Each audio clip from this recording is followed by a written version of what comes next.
Okay, so welcome everyone to the PSI Orientation. It's really exciting to have you here, even though I guess we're not here in person necessarily.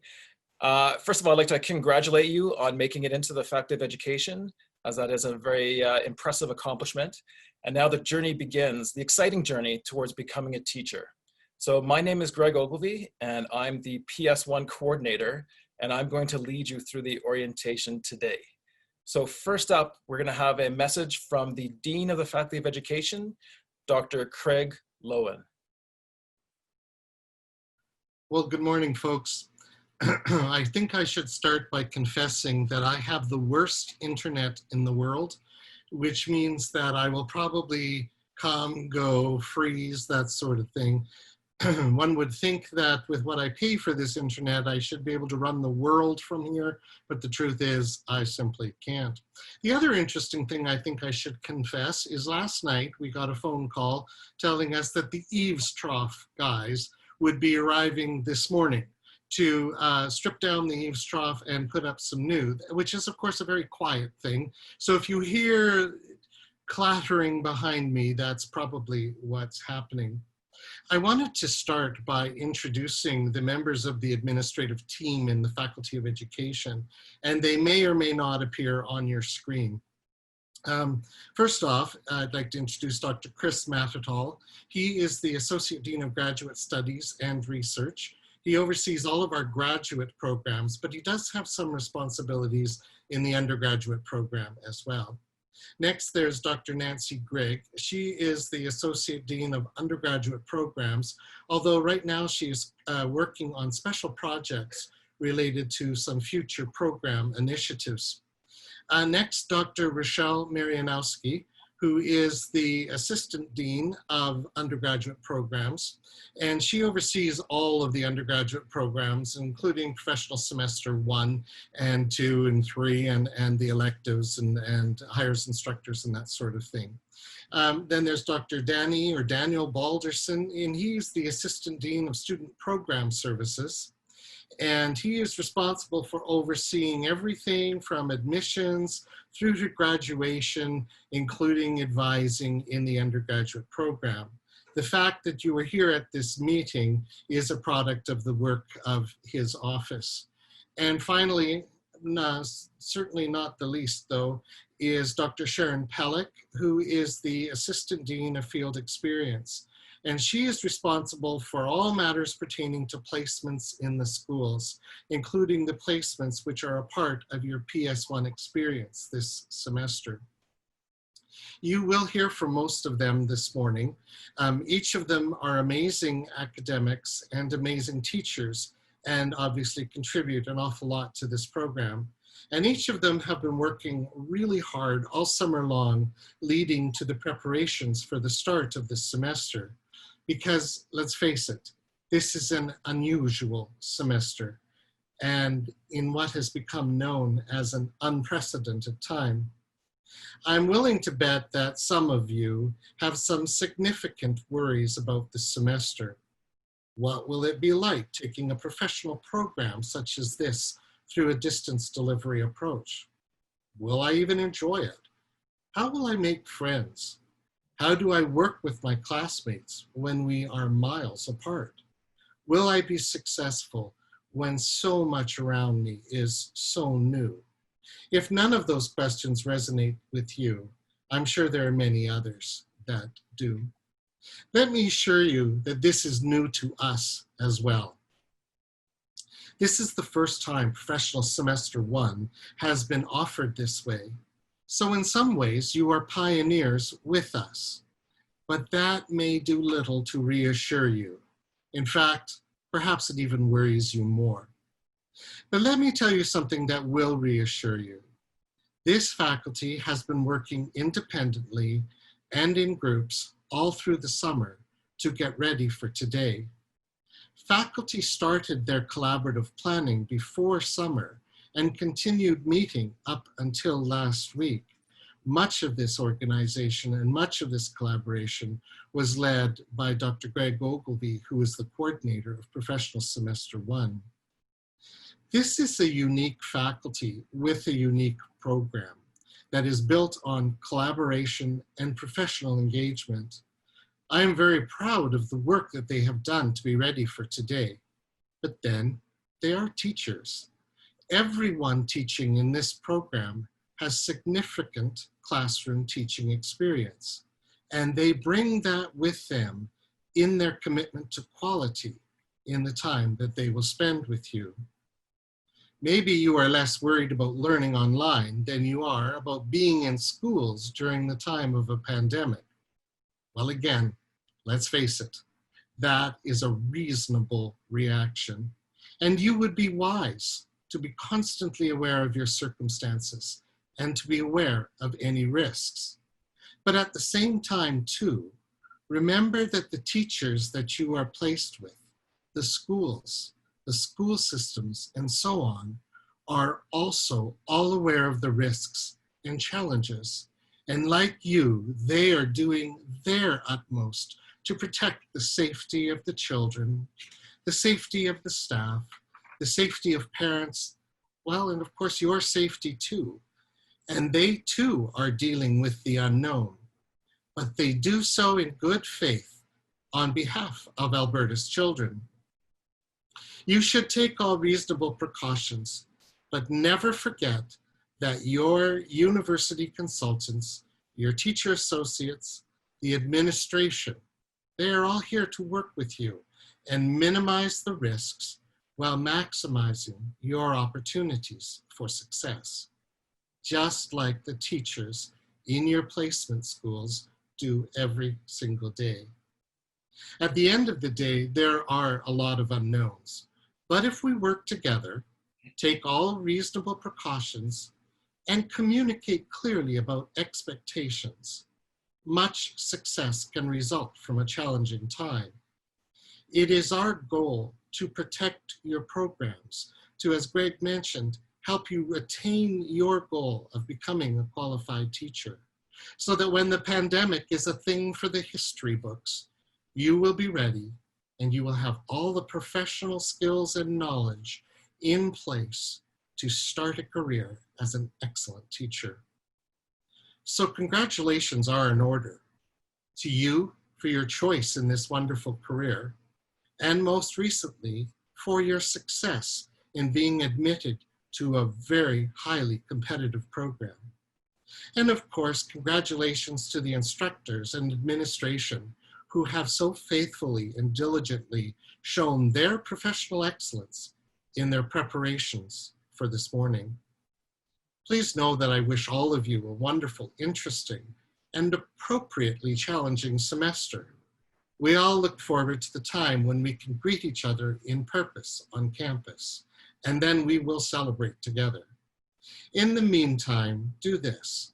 Build the foundations for the bridges and relationships now that will mean everything to you in the future. I wish you all the best. I wish you professional growth and ongoing health through a fascinating learning experience.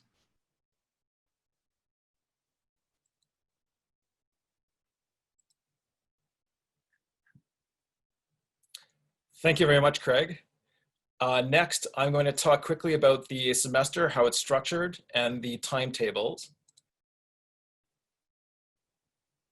So in terms of the activities you're going to have, as you can see, you're currently at the orientation for this morning. This afternoon, you will have your first teaching seminar course. That will be at 1 o'clock this afternoon.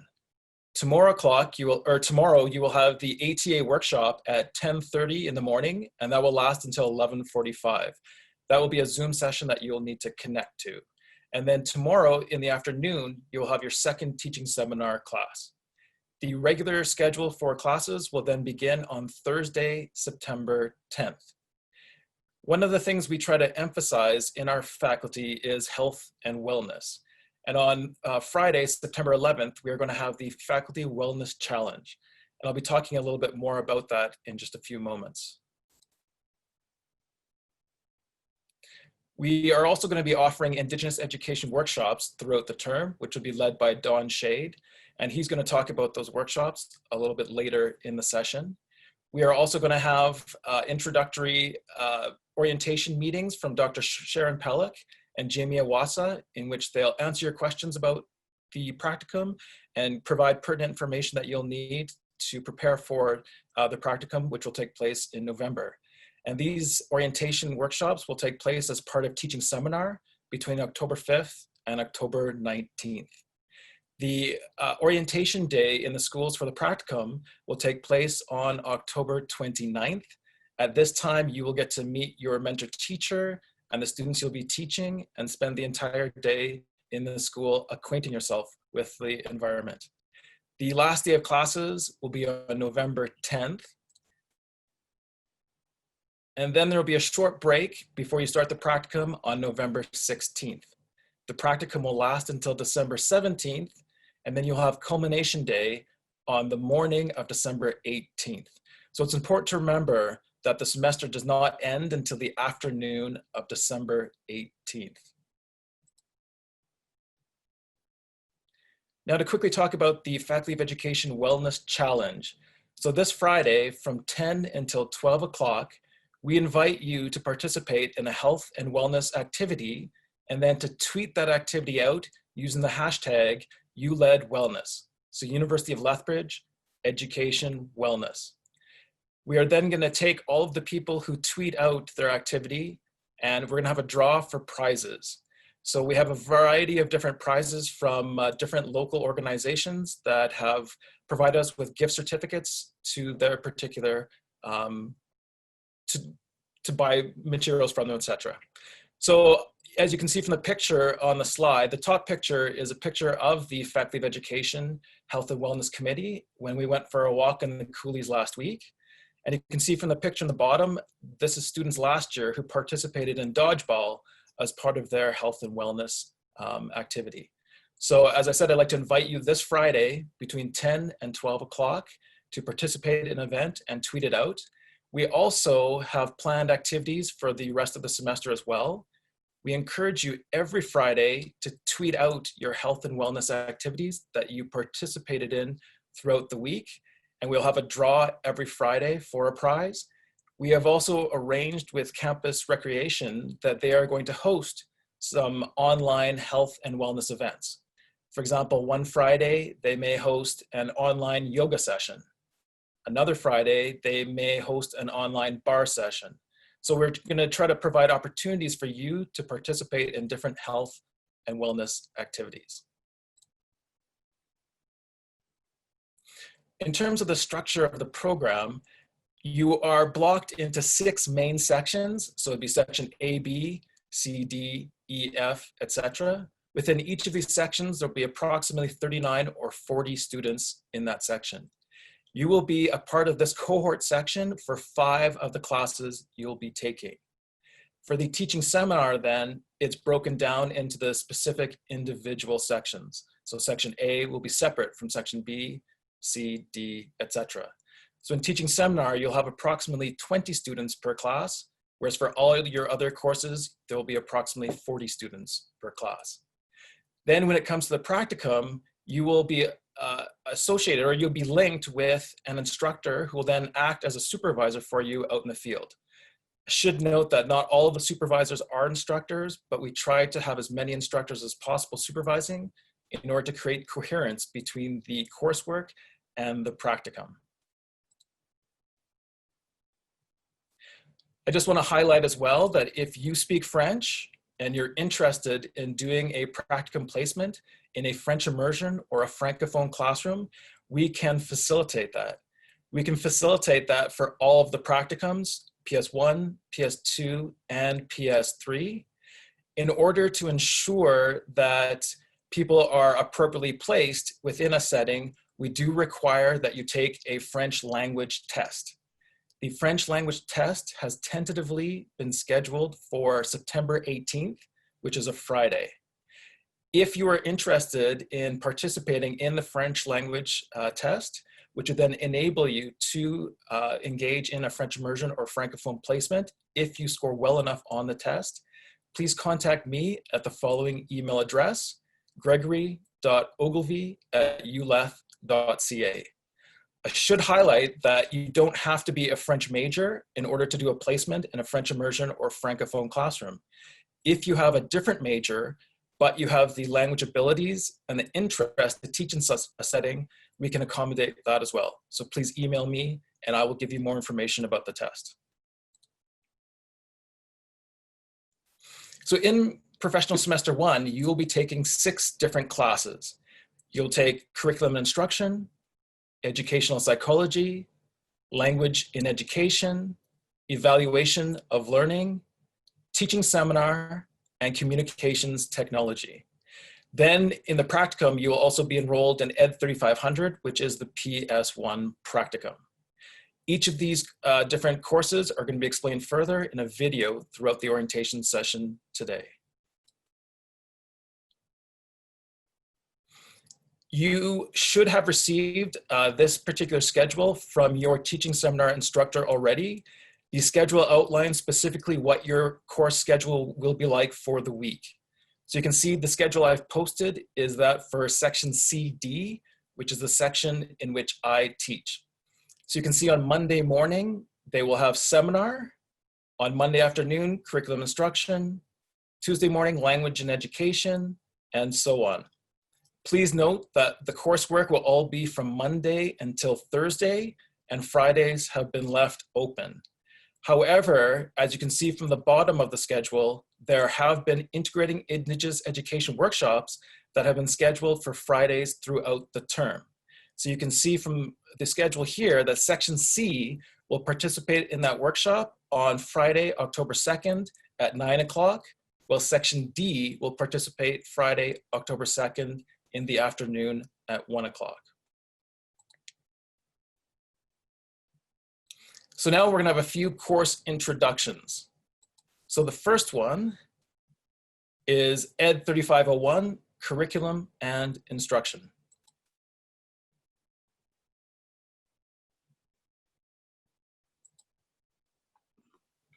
Welcome to Curriculum Instruction. I'm Darlene St. George, one of the instructors for CNI. Education 3501 is a 24-hour module of instruction in professional semester 1, in which pre-service teachers consider what is curriculum. It's an opportunity to explore and develop your understandings of learning and teaching. In CNI, you'll be introduced to curriculum theory, explore the Alberta programs of study, you'll be introduced to a variety of instructional methods, and begin planning sequenced lessons using relevant and appropriate educational material. Importantly, the course will foster positive and professional collegial relationships and consider methods of creating safe and caring communities for all learners in classroom context. Along with other PS1 courses, key assignments from 3501 will be integrated into your professional e-portfolio, demonstrating evidence of professional reflection and showing connections between all of your courses. At the end of this course, students will be able to identify key curriculum theories and the impact of these on the construction of educational experience, plan lessons to engage learners in meaningful educational experience, understand and explore the use of a variety of instructional strategies to effectively address desired outcomes, subject matter, varied learning styles, and individual needs. You'll describe and analyze components of a positive classroom environment. And you'll also develop and integrate and apply foundational knowledges of Indigenous peoples, histories, perspectives, and context into planning and instruction. Congratulations on your admission to Professional Semester 1. We are very excited and looking forward to working with you this year.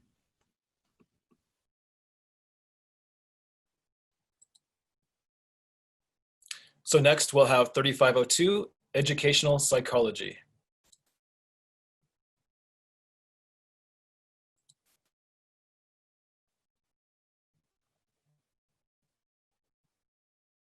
Hi, I'm Dr. Noella Piquette. I'm one of the professors that you are going to have in PS1 for Educational Psychology, and I have been asked to outline very briefly what you can expect through educational psychology.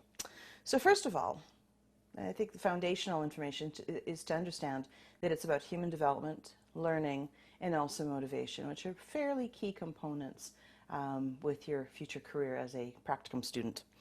In our course, research and theories are going to be discussed and really countered against your own learning, first of all. In order for you to understand how another student learns, you really need to know more about yourself. So that's where we'll begin. And the goal is to better understand your future students in your practicum in PS1, but then continuing on throughout your entire career as a teacher. In looking at EdPsych, because it's a very broad discipline, we have put it together under 3 particular questions in order to guide your learning. So the first one is, what is learning? And then how do we learn? And then why do we learn? And those 3 questions are really important because of the varied backgrounds of the students that you're going to have. So why is EdPsych important for you to know? Well, it really boils down to diversity. Your students are going to be different. They're going to be different from each other in a variety of ways. And when we look at diversity and differences, it's going to show up through racial, ethnic, socioeconomic, gender, religious orientation. It's also going to show up from urban versus rural. It shows up from the lens that we're looking at. If we were raised in Canada, we have a particular way of looking at things because of our experiences, versus if you were raised in another country, that may not be the same. Okay. The differences also would include blended families, as well as the whole host of other ways that families can come together. So what's the format of our class? Well, it's obviously instructor dependent, and I believe that there's 7 sections and 4 instructors. But the one thing that we all have agreed upon is that it's going to be synchronous for the first section. The timetable is consistent with the calendar. So, for example, if you were coming to my class on Tuesday at 1 o'clock, that's the time that we would start every week. Class time will consist of mini lectures, videos, activities, some asynchronous activities, and of course everything will be based on the assigned readings.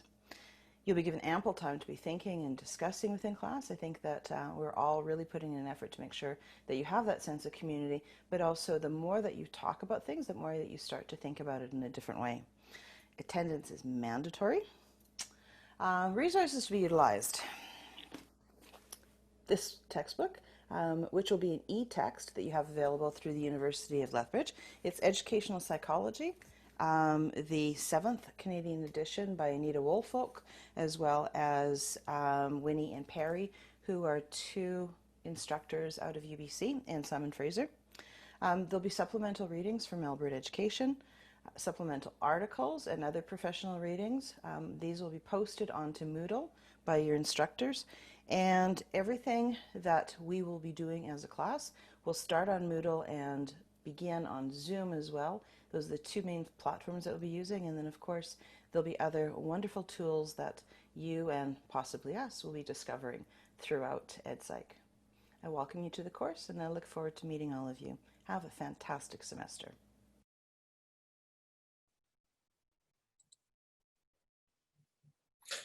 So next, we are going to have a word from the Curriculum Laboratory librarian, and that is Beth Cormier.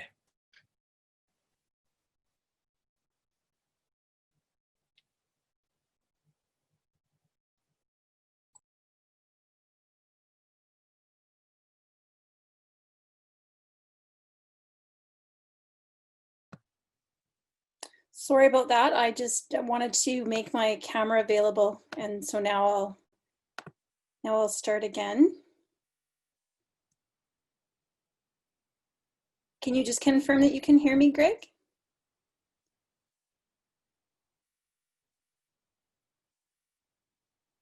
I'm going to assume you can. Yes, So, okay, good. So you are going to need some teaching materials this term, and you're going to need some good books to share with your students. So the Curriculum Lab is a specialized unit in the faculty, and we're housed in the university library. Our team of 4 includes 3 library technicians, Deb, Cheryl, Kirsten, and I'm Beth. My role is the curriculum librarian. Our goal is to connect you with teaching and learning resources that can support your coursework and your practicums. Materials you can borrow include teacher guides and textbooks, children's and young adult literature, and hands-on learning materials. You are encouraged to memorize the URL to our homepage. It's easy, and return there often. You can use the search box to search for materials and then request them and have them picked up in Anderson Hall. If you're not local and you want us to send you an excerpt from something, you can also contact us that way. So we're working to try to support some of you who are also in distance. You will find all kinds of links to literature suggestions, to curriculum resources on our website as well. You will see us virtually in your classes this term. There was an email that was sent out on September 2nd, so hopefully you've already added the Moodle module to your Moodle site. And your instructors will direct you how to complete some of those sessions. You'll also get other opportunities to join the Moodle site if you haven't already. Going forward, you will always have access to these sessions and also to the password information, and that will always be available in long-term courses under Moodle. And you will see me most often because of my role as teacher librarian, but remember that you can contact us anytime throughout your coursework or throughout practicum for support in finding quality learning and teaching resources.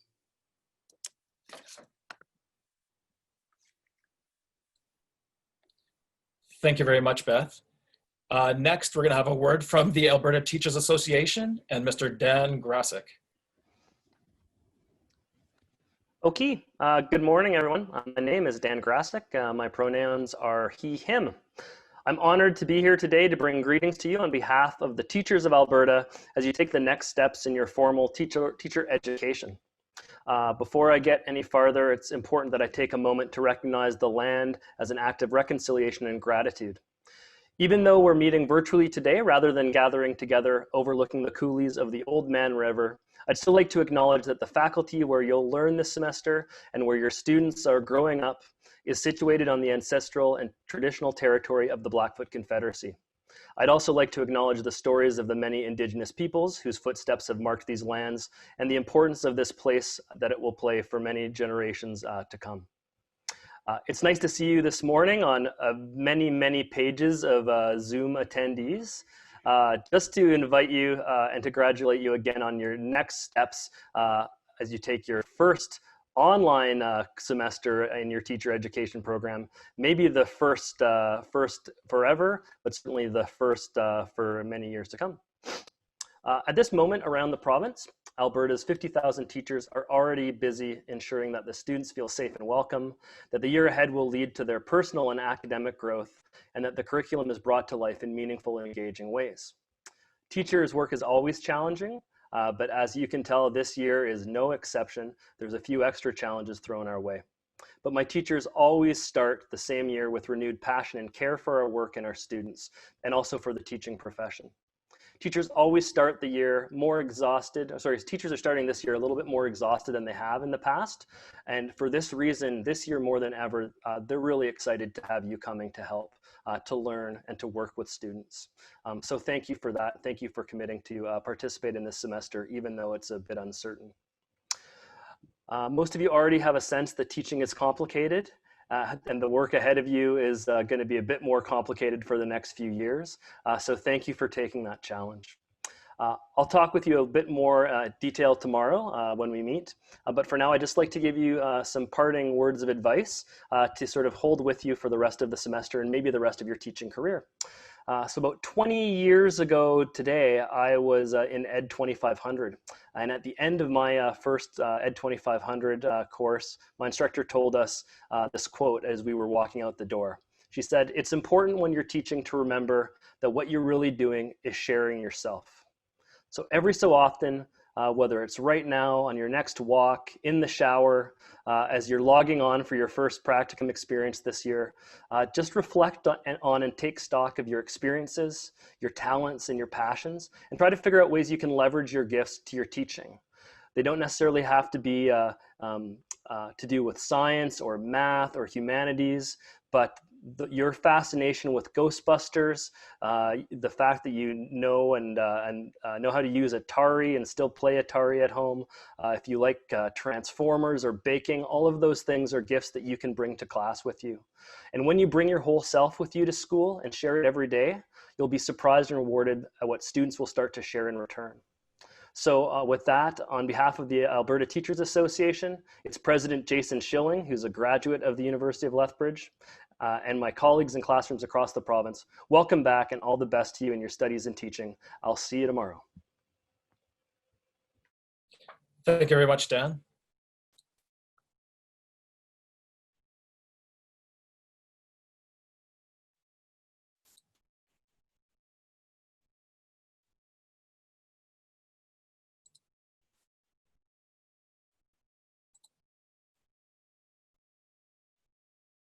So next we're going to have the, excuse me, the 3503 Language and Education Introduction.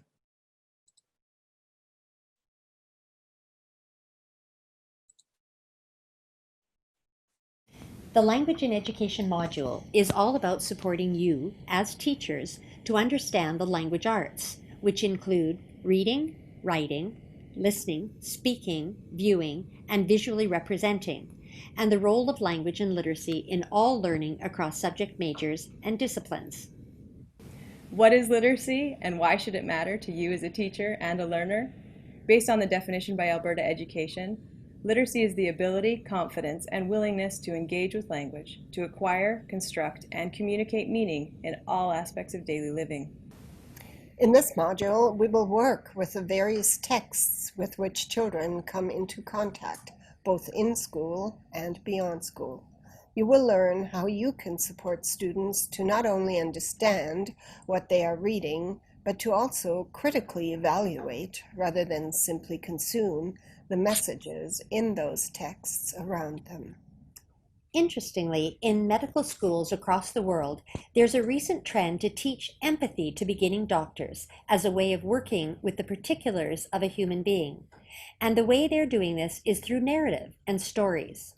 By connecting with characters as diverse as Harry Potter, Hermione Granger, Katniss Everdeen, or Scott Pilgrim, students learn to expand their values, beliefs, and knowledge about culture, history, gender, religion, ethnicity, and human agency. They learn to question the seductive haven of the single universal truth. In the module, we will introduce you to a variety of readings through our textbook, Language and Literacy, Content, and Teaching Strategies, the 7th edition. This is a resource designed to introduce you to the value of language and literacy in learning and ways to use language in all your teaching, not only in PS1, but also throughout your first years of teaching. There's another text we will use called 50 Literacy Strategies, which will support you in planning creative and effective lessons. Other texts will include a huge array of children's and young adult literature that will help you to meet the goals of bringing language lessons into the classroom, not just in language arts, but in all subject areas. Every fall, we plan a book tasting event, which will introduce you to many high-quality types and genres of K-12 literature across curricula areas. Finally, as the famed literacy educator Paulo Freire said, when you can read the word, you can read the world. And we hope to support you in meeting that goal yourselves and with your students.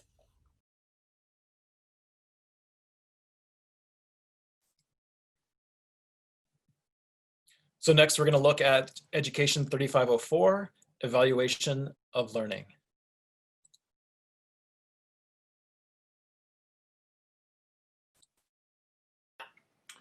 Good morning, everyone. Welcome to the University of Lethbridge Faculty of Education. My name is Keith Griff-Yoon, and along with Doug Chuckley, Lorelei Lenore, and Aaron Stout, we'll be teaching you Education 3504, Evaluation of Learning. Assessment and evaluation are slowly changing, but we need to keep this change moving or we will continue to use grading practices that have been around since your great-grandparents were in school. Maybe even your great-great-grandparents, for all I know. And the last time I checked, the world is infinitely different than 100 years ago. Back then, cars weren't even very common, let alone planes. But today we can send satellites out of our own solar system, so why are we still assessing and evaluating like we did then? Did you know that assessment and evaluation aren't the same things? Yeah, they're often used interchangeably, but they really shouldn't be. This is just one of the key concepts we'll be discussing this term. Assessment and evaluation should be much bigger than just marks in a book. One of the reasons we all dislike the concept is because we feel we're being judged by our grades, and in reality, we are. We can't get away from this as teachers. At some point, we have to make a judgment call and say, here's where this student has progressed to. But the problem is that depth of progression is not well demonstrated by a percent or a letter grade. And how do we make grade growth?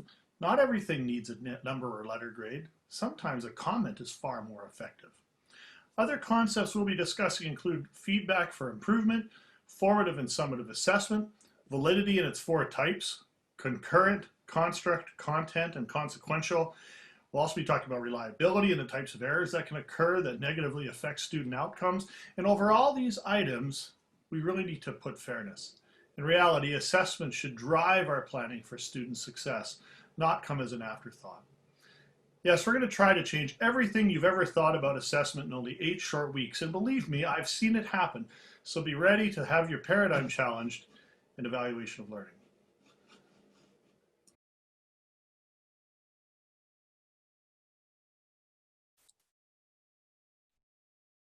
Okay, next we're going to look at 3505, Teaching Seminar.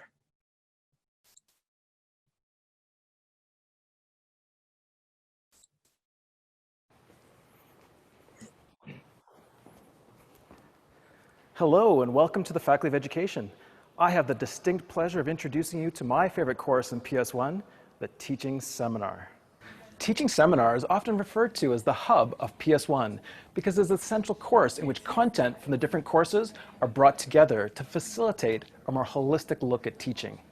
In the Teaching Seminar, you will explore various dimensions of teaching, including teacher professionalism, to the analysis of case studies. You will participate in a workshop to learn about various dimensions of classroom climate and practice utilizing some techniques. You will also be encouraged to explore your emerging identity as a teacher and define your preliminary, evolving pedagogical philosophy. Above all, though, you will find that Teaching Seminar is about relationships, as it is a location where relational elements of teaching will be investigated, and a class where close bonds will be established with peers that will last throughout the program and beyond.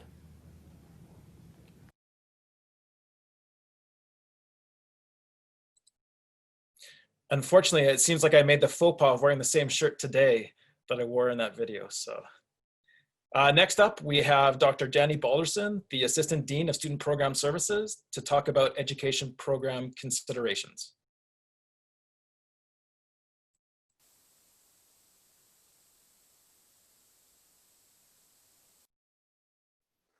Good morning, everyone. I'm glad to share a quick message from the Student Program Service Office. And I just wanted to join with others and congratulate you on your acceptance into the Faculty of Education. We received almost 600 applications this spring, and to be able to get in is really a testament to your work and the good things that you've done in the past, and just look forward to supporting you in the future. And really, our office in SBS is all about supporting you and helping you to progress and know what courses you need to take and answer any questions that you might have about your program and help you move toward graduation. And that's what it's all about. And so we're really excited to see you there, see you here. We wish we could be in person, but it's good to see your faces nonetheless, and to be able to connect your applications with your names and hopefully your stories as we get to know you better. So I just have a few slides to share and tell you a little bit about our program, and also to give you some advice. The first is our office. When we get back on campus, you will want to come up to the 4th floor in Turcotte Hall, and that's where we'll be, and advising appointments and questions, anything that we can do to help you with your program. Please come up, and we're glad to see you, and look forward to that when we can be there. Also, there's a lot of really good information on the website. And so be sure to check out the Student Program Service tab of the Faculty of Education website. And there's lots of helpful information as you prepare for your practicum, as you think about courses that you need to take, minors, majors, things like that. All of that information is there. You should be familiar with that. All the handbooks are there, forms, guidelines, and so be familiar with that website, and especially the SBS tab. I'd like to introduce our staff, and we have Brenda Bell is our academic advisor. You're going to become very familiar. You probably maybe have connected with her already, but she is very helpful, very knowledgeable about helping you to progress towards graduation. She's our academic advisor. Nicole Spence also will be able to help you out with any questions that you might have, and she did a lot with admissions and knows your situations, and she'll be able to help you out. And the next is Suzanne Hepburn, and she is a administrative support. She'll be the person that you see when you come up to the 4th floor, and she also will be responding to most of your emails. And that's the best way to get a hold of us right now, is through our edu.sbs email. If you have any questions and anything like that, we can help you with. We will get a phone message as well, but email probably right now is the best way to get a hold of us. And with that, I'd like to encourage you and to really pay attention to your ULETH email. And you're going to get lots of emails from us, but please don't delete them or don't skim by them. They're very important. For example, next week, you're going to get an email asking you to complete a program check. And this is absolutely important that you do that. And I'm going to talk about a little bit more about this in a second. But things like that come through that uleth.ca email. And we need to make sure that, that you're getting those. And if you use some other form of email, forward these onto that, forward it to your phones, make sure that you don't miss any of those. And especially some of them will have an attachment. And we want to make sure that you get those attachments and the important information that you're going to need. Okay, another thing to make sure that you're aware of is the student handbook. Read through that book, and it's a good resource for you to know what the expectations are and what professional responsibilities that you have now as you enter the Faculty of Education. And so that the handbook, it's just really important for you to be familiar with and to read. It goes through all the program, the semesters. It's a really great resource for you at this time. And that's a good motto to have. WWTHS, what would the handbook say? That's where you can get the most reliable information. Question you might have is, during PS1, 2, and 3, can I take extra courses? The answer is no, you're not allowed to take extra courses at this time. You're going to be really busy with the courses that we provide and the practicum experiences that we provide for you. So please don't take any extra courses, and that will be in your semester where you take electives you can, but not during your professional semesters. Okay, and then another question we often get is, can I work during PS1? And what I would say with that is just to use caution. Maybe now this year more than ever before, is you're going to be busy in your classes. You're going to be busy when you get out to practicum.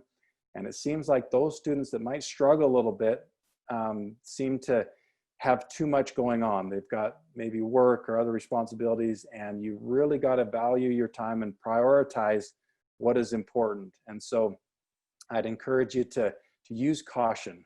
Use caution as you think about work opportunities and balance that time effectively. Okay, another question is, what about culmination day? Can I skip that? No, you need to be here for culmination day. And you actually, I mean, it's going to be online, but you need to be available for it. So if you are planning some exotic vacation, I guess that might not be a reality this year, but who knows? You need to be available for that day. It's really important. It's kind of it's really the bringing things together for the semester. We really value that day and try to make it meaningful for you. So you need to be here on culmination day. Okay. I mentioned program advising. Brenda Bell is our program advisor. In a week, you're going to get an email from us, and it's going to ask you to fill out a program check. And that's going to be really important for you to do as soon as you can. Get that sent back to us. And for those of you that are combined degree, we'll be working on that as soon as we can. It's going to take a few months. We've got a lot of students, but we will try to help you get the information that you need to know which courses that you need to take and how to get ready, especially if you're not going to PS2 next semester. If you're going to jump back into your other degree, that you'll want to know what courses that you need, how many. And so culmination or combined degrees we'll be working on first. After degrees, you'll be moving into PS2. And so we'll try to get you that information back on your program before registration comes up in March, and be able to get you set up with what classes you need, where you're at, and so you can progress towards graduation. But make sure that you get that back to us. Okay, program advising. You probably are going to get a lot of advice from people, friends, former graduates, other faculty of education students. I'd encourage you to take that with that advice. Listen to them, but don't rely on that solely for advice for your program, because it can often, you know, it might change, or they might not be completely correct, or might not be remembering things accurately. So their advice is not always the best. And so find out from an academic advisor, find out from the handbook. That's where you want to go for your advice in the faculty. Okay, I mentioned that about combined degree and after degree students already. There is our group again, and be sure to send us an email if you have any questions. Just one thing that I wanted to mention about communication is you are entering a professional faculty at this time. Your communication should be professional at all times. And things as simple as sending an email to an academic advisor, to our office, or to an instructor, it needs to be professional. An email that reads like a text doesn't cut it, and it sets up a bad start to our communication. So please be professional. If you can also include your ID number, that's really helpful in our communications with you. But I just wanted to mention that about communication. And another thing I wanted to mention is along with being taking all these courses, there is inevitably going to be some stress, and you're going to feel maybe overwhelmed, as the dean mentioned earlier. And so I'd encourage you to prioritize your time. Take the time that you need to take care of your personal wellness. We do have counseling services on campus, and I think they're being delivered virtually as well if you are not right on campus or close to Lethbridge. But please get the help that you might need to make sure that you're where you need to be to do the best that you can be, and to enter into practicum on with the hitting the ground running there. So if you have any concerns, we're here to help you in student program services. If you are feeling overwhelmed, obviously you've got your instructors that are great resources, but there are resources, and make sure that you take care of yourselves for sure.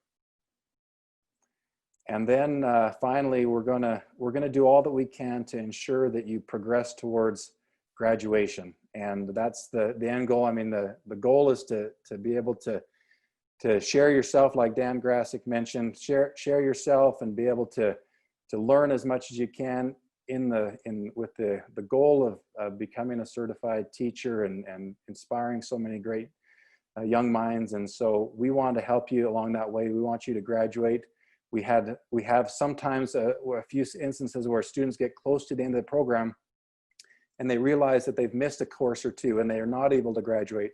So please stay close to our office, fill out that program check, and we will be able to help you to progress and to be able to graduate and meet all the goals. And so again, just want to congratulate you, and we look forward to working with you, and all the best this semester.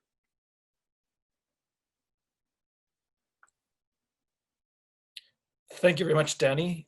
Next up, we're going to have Dr. Sharon Pellick, who is the Assistant Dean of Field Experiences. My name is Sharon Pellick, and I'm the Assistant Dean of Field Experiences. Just get the request back here. Welcome to the semester where you only need to spend half of what you usually do for new school close, the top half, of course. So I'm very happy to be here today with the Field Experiences team, which is Jamie Awasa, who's a program specialist, and Kelly Vasilinek, who is the administrative assistant. We oversee as well as plan and organize the school placements for you. Field Experiences refers to the practicum component of your teacher education program. And so I'd like to address a few of the main questions that student teachers entering the faculty often have early on in the semester. But know that as your semester progresses, your instructors will be able to tell you more and reassure you about the practicum components of PS1. There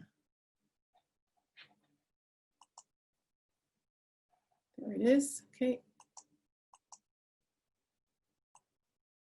So what is Field Experiences? It refers to the practicum experience in schools that you'll have to learn from teachers while working with children and youth. Field Experiences is often considered one of the highlights of teacher education, as it is an opportunity to be immersed in the school community, to have opportunities to experience the complexities of both what it means to be a teacher and also what it means to be a learner. You'll have an opportunity to be mentored by a teacher associate and to experience ways to engage students in meaningful learning opportunities. But your success in schools actually starts today and is dependent on the work that you will do over the next 2 months in your modules with each other and with us. It's an opportunity to spending time with students, to enact the learning that you'll engage in with these amazing instructors for PS1, as well as your future semesters PS2 and 3. I'd like to point out that the Field Experience Office makes between 900 and 1,000 placements each year. Let me say that again. Every year we make between 900 to 1,000 placements, which is to ensure a very strong preparation for teaching. And you probably already know our graduates are very well regarded and contribute to a remarkable reputation in Southern Alberta and beyond. Unlike other institutions who provide the minimum number of weeks of practicum, which is about 12, we provide 27 weeks of practicum, and school districts know and appreciate that, making it extremely sought after you graduate from a program. So who makes a practicum, Who makes the practicum placements? Usually for PS1, students are placed only in school zones 5 and 6. Zone 5 is Calgary and area, and zone 6 is Southern Alberta. All placements in zones 5 will be made and 6 will be made by Field Experiences. Students are not to contact schools or teachers to make their own placements. There's a very strict protocol that the University of Lethbridge follows with each school division and has been worked on for many years. Like I said, we make up to 1,000 placements a year. So we have a very specific process in place to ensure that schools are considered within the big picture, as well as the big picture of your program, because you will also be in placements for PS2 and 3. For those outside the Southern Alberta and Calgary and area regions, there'll be a different process set in place. Please know that a great deal of time and effort is expended in order to provide you with a placement that meets your needs and other criteria, including your location, family situations, health considerations, and vehicle availability. And I'll have more to say about this in a few seconds. So I'm going to pass over to my colleague, Jamie, and she will talk a little bit about the placement process. All right, thank you, Sharon. I hope everyone can hear me. My name is Jamie Iwasa, and I've had the pleasure of communicating with students for the last several months by receiving your student information forms for PS1 practicum, as well as supporting documentation for students that have been submitting those to me. So it's been lots of preparation and planning so far. As the last couple of weeks here, we have been gearing up for PS1 practicum, and we'll be doing so over the course of the next 6 weeks or so until we are able to communicate your practicum placements for PS1 by late October.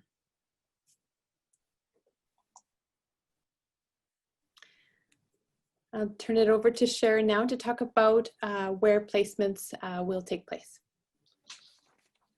So usually for PS1, students can be placed anywhere in Area 5, Calgary area, for those that are living in and around Calgary and have asked for that, or Area 6 in Southern Alberta. As you can see here, there's a wide variety of locations throughout Southern Alberta that we usually place students in. Our communities and schools have always been so fantastic in accepting our students. But things have changed a little bit this year because of COVID. So since students have been encouraged to stay in their hometown, placement possibilities have now become much bigger and much more complex. So it's even more important than ever for students to be attentive to the process based on where they're living. Coming up on Wednesday, Jamie will be sending to those people outside of area zones 5 and 6 with specific information about how to work towards getting your placement in wherever you are. We have students in British Columbia, Alberta, Saskatchewan that will be staying in their hometowns. So please, as Danny said, this is so important, is to respond quickly to emails and requests for information, because when you don't, it slows the whole process down for everybody.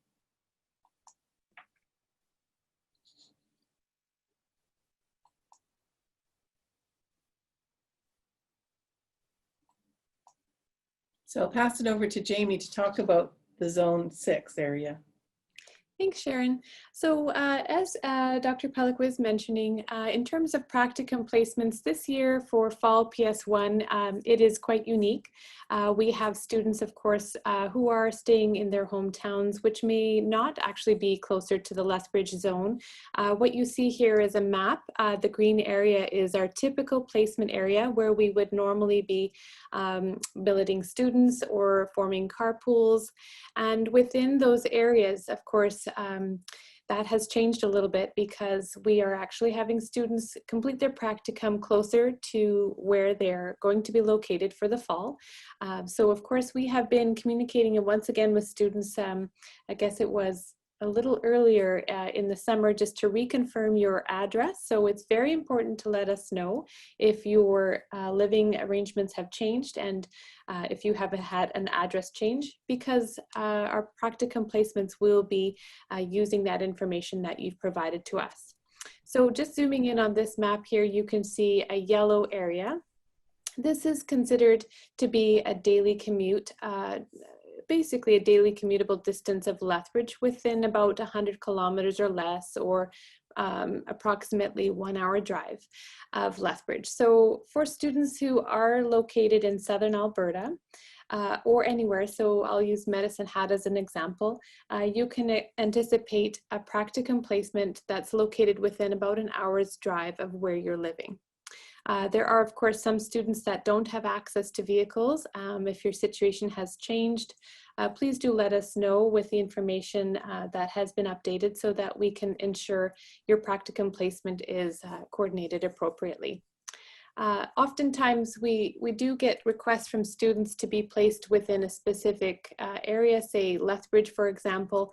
Of course, it's not possible to place all of our practicum students within the city of Lethbridge. There just is not enough practicum opportunities. So what we do is balance the needs of our students as well as the available opportunities that are in the field, and ensure that you have a practicum that's within a daily commutable distance of where you're living, whether it might be Zone 6 here in Southern Alberta, Zone 5 in Calgary and area, or in some of those rural or distant areas in outside provinces.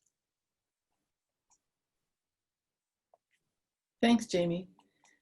Just a reminder that your acceptance into the program means that you're willing to work with our field experience offices to make a placement, whether it's where you hoped for, or maybe it's actually will be something you've never considered. But it's often in the never considers where really cool things emerge. So we ask for you to be open and flexible and work with us best possible.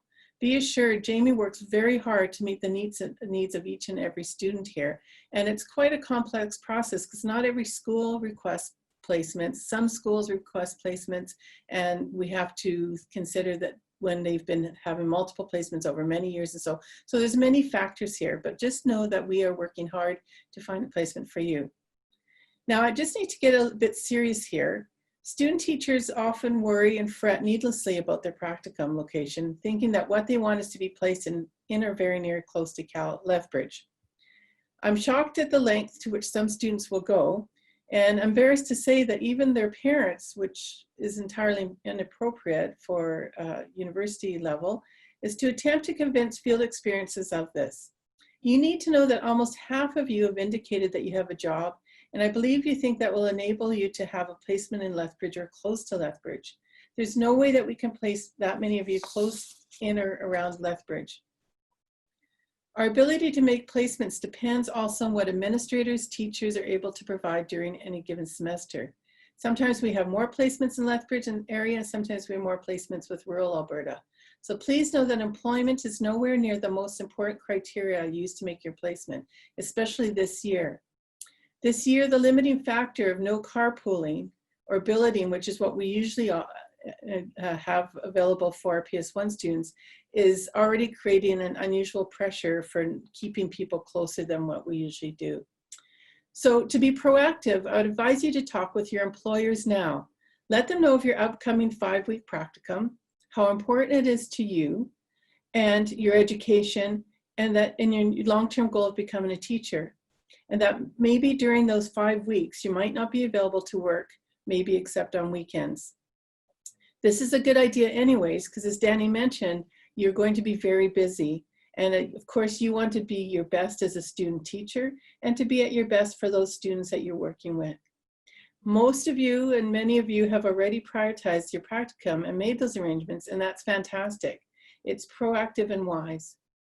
The bottom line is if you have a choice between a practicum placement in a lovely and welcoming community and school in rural Alberta and your job, I hope reason will prevail and you will understand that practicum is helping you achieve your long-term goal. Now, the really good news is that there's going to be a classroom out there with your name on it. You'll be with a wonderful group of children who will look up to you, challenge you, and help you become the kind of teacher you want to be. And you very likely will be someone who they remember for the rest of their lives. So it's really important that you're able to give your full attention and commitment to it. So the question, of course, is in this age of COVID, what will my practicum be like? And the answer is it depends. It depends on the policies of the school division that you're placed at with Alberta Health Services. But the thing is that flexibility is the key. You might find that you are face-to-face classroom, it might be online, or it might be a form of blended learning. We'll be following whatever protocols the schools have in place at that time. And it might change too as we go into the practicum and schools have to shift. So flexibility is going to be the key word this year. Yeah. So a couple of other really key things to be thinking about is one of the things you received last week in your package for today is a request for a criminal record check. So you received a letter to take to the police station of wherever you live.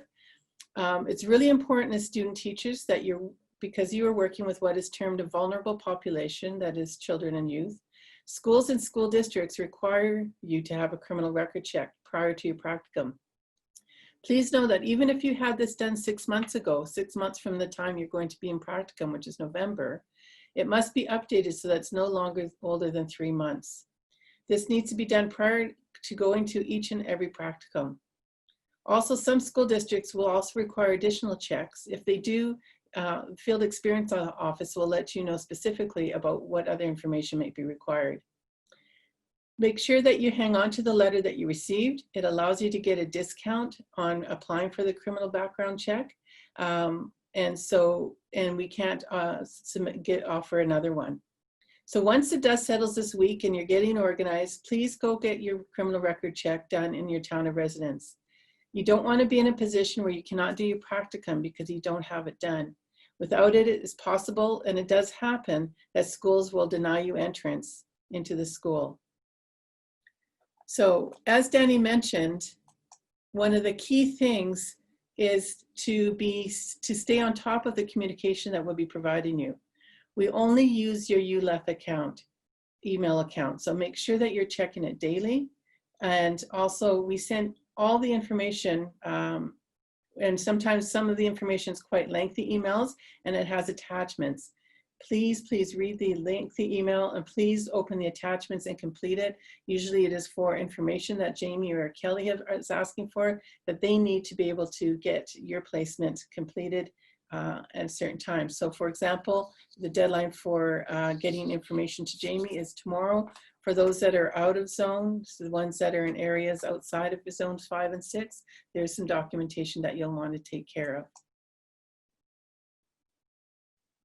Now, providing you with a lot of information in one sitting here. So please know that all the information is available through an email if you want to contact us, or even more importantly, in the faculty website under field experiences, you can see that there's a PS1. If you go on there, there's forms and guidelines. One of the things that your seminar instructors will bring into your attention is the field experiences handbook. All of the information about your role, your university consultant's role, the teacher associate's role are all in there, and as well as important things to consider. So please check that. And as Greg mentioned, Jamie and I will be visiting your sections online sometime in October prior to your practicum orientation to go over the more specific details related to your practicum and hopefully answer any questions that you might have at that time. Like I said before, this is a brief overview. You'll be going into much more detail with your instructors about field experiences. And then again, we'll be touching base with you to deal with any specific questions. In the meantime, please feel free to touch base with Jamie, Kelly, or myself, and we're more than happy to help you. And we look forward to working with you over the next coming years. Thank you very much. Thank you very much, Sharon. Next up, we have a message from the EUS president, Danica Peters. She is a PS3 student this year, so she's not able to attend in person, but she has created a video to share with you.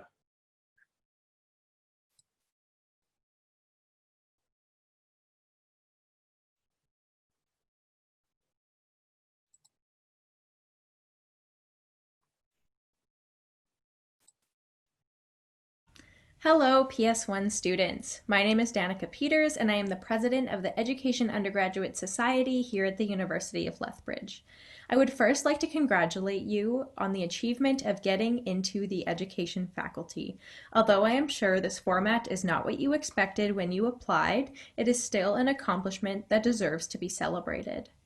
I am here to speak to you on behalf of the EUS. We are a student-run organization here at the university that is also a student local for the Alberta Teachers Association. We work closely with the education faculty as well as the ATA to provide our members with services and professional development opportunities for student teachers. This year will look a little different with our services being offered in online formats. As a member, you automatically become a student member of the ATA. This allows you full access to the ATA library resources, which will provide you with many helpful teaching materials to use during practicum. You will also have the opportunity to join specialist councils, enabling you to form connections within the education world in an area of interest to you. The membership also allows you to access important professional development opportunities, such as Teachers Convention. The most important aspect of becoming a member is protection while in practicum under the ATA organization. Many school districts that you will be placed in will request that you become a member of the Alberta Teachers Association in order to protect all parties in the event that something would happen. The small membership cost of $10 grants you access to all of these services and opportunities. This year, there will also be an extra charge of $1 for mailing fees in order to abide by social distancing guidelines. You can purchase your membership online on our Weebly page under the Memberships tab. If you have any questions, please do not hesitate to send us an email. I truly believe that along with the limitations and the stresses of COVID, we as student teachers have a very unique learning opportunity. Not many educators can say that they began their practicum in the middle of a pandemic. On behalf of the EUS Executive Council, I wish you the best of luck in your practicum. Thank you.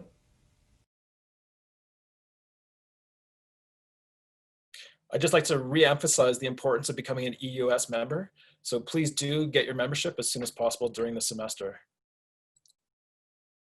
Next up, we have the final course introduction, and that is 3508, Communication Technology.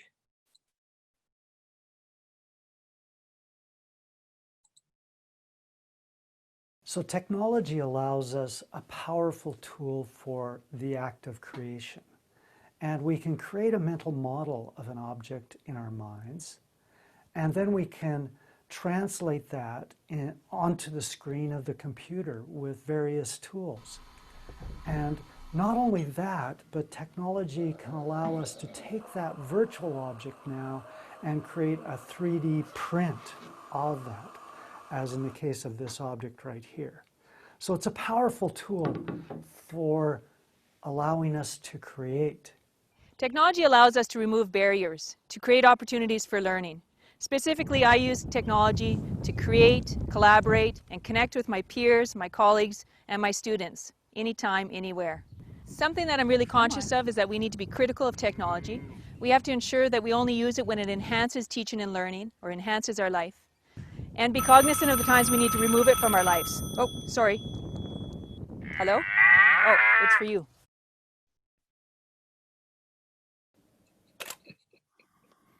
Technology allows us to capture moments and share experiences across distance and time. In the hands of students, technology becomes a powerful tool to allow them to tell their stories in their own voice, use different ways to represent their learning, and explore alternative perspectives. The driving questions for the course include: how can we become better critical users of technology in teaching and learning? How can technology support teaching? How can technology support learning? And how can we learn how to learn with technology and become lifelong learners? See you in Education 3508.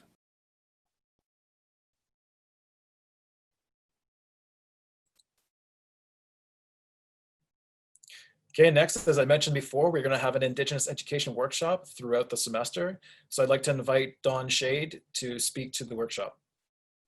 Okay, itamix kanatuni, kitkanex matsimhua. Translated, hi, welcome, and greetings. My role in this PS1 is to share with you some cultural knowledge, our ways of knowing, our values, and how we can incorporate all of these into the various courses you'll be taking.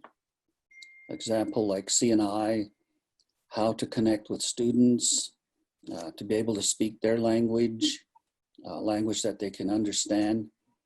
And another area would be like EdPsych, how the development, socioeconomic development for these students and how that has expressed their views and how they can integrate those into mainstream ideals. So there's a broad area that I'll be covering. In all of these courses, assessment, how we assessed our students back in those days. Language, of course, is very important to us because we only had spoken language. We didn't write, we didn't have syllabics or anything like that. So a way of learning was to verbalize a lot of the concepts that we were talking about. And that's how we communicated. So education is in that area too, where literacy is an important thing. So those are the things that I'll be talking about, addressing. And what I'm going to do is I'll put together a presentation, and then it'll be sent to all of you. And when you have your time slotted, you will then connect with me and we will talk about these concepts. So I wanted to do that well in advance before your time slot is opened. And that'll give you some time to look at the material, come up with some questions, and we can have a long dialogue and discussion about the material that I've covered. Okay. Great, thank you very much, Don. So I just wanted to highlight a couple of important reminders before we conclude today. And so the first is that remember that this afternoon, you'll have your first teaching seminar class from 1 o'clock until 3:50. If you haven't done so already, I'd also like to remind you to complete your Flipgrid introduction. This was introduced to you in an email, I believe that was sent on September 4th. And finally, I'd like to remind you to please make sure that you register for your classes today. When you're registering, please do make sure that you register for all 7 of the courses. So you need to register for the 6 courses you'll be taking during the semester, but you also need to register for the practicum, which is Education 3500. Finally, please make sure you double check to ensure that you have the correct CRNS when you are registering. This helps to make things a lot easier for people in student program services in terms of ensuring that everything is running smoothly. Okay, we're now going to conclude our orientation today with some concluding remarks from the Assistant Dean of the undergraduate program, which is Dr. Rochelle Marianowski. Thank you, Greg. Well, this has been we're almost perfectly on time. I'm very impressed with my colleagues for getting us here to, on my clock, 11:27. And we're supposed to end at 11:30. So good job, everyone. And I would like to echo several things that have been said throughout this time this morning.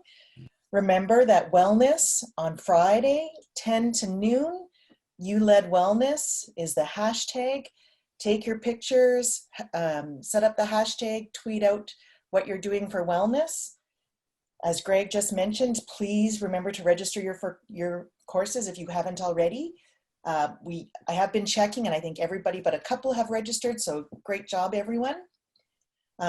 Greg also mentioned earlier something about an online bar session. Not quite sure that's the in-class bar session at a pub, but I think it means some sort of ballerina session. So that might be it. So just double check what that means. Please also remember that to check the handbook if you're not sure. What would the handbook say, I think is what Danny said. So please make sure you check the handbook and not with your friends or family members about our programs. Additionally, check your email often and read the emails. You may be tired of us saying this to you, but it is really important. Please do not forget to get your program checked. Brenda Bell does an amazing job of making sure that every one of you is going to be successful in your program, but you have to help us out with that. You have to do your part too. So I know that many of you have been sitting there with your cameras off. If you are around your camera at this moment, could you please turn your cameras on? I'll give people a moment to do that.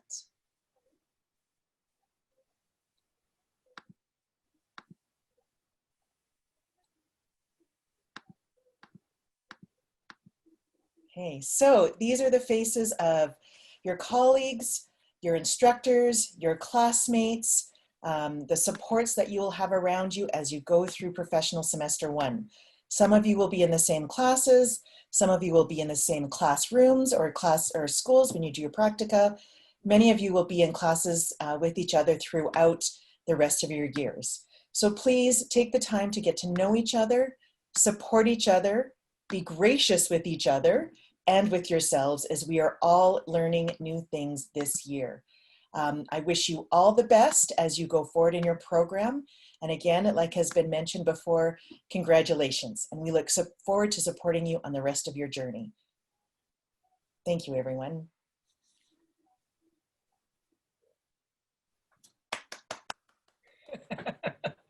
Have a great day, everyone.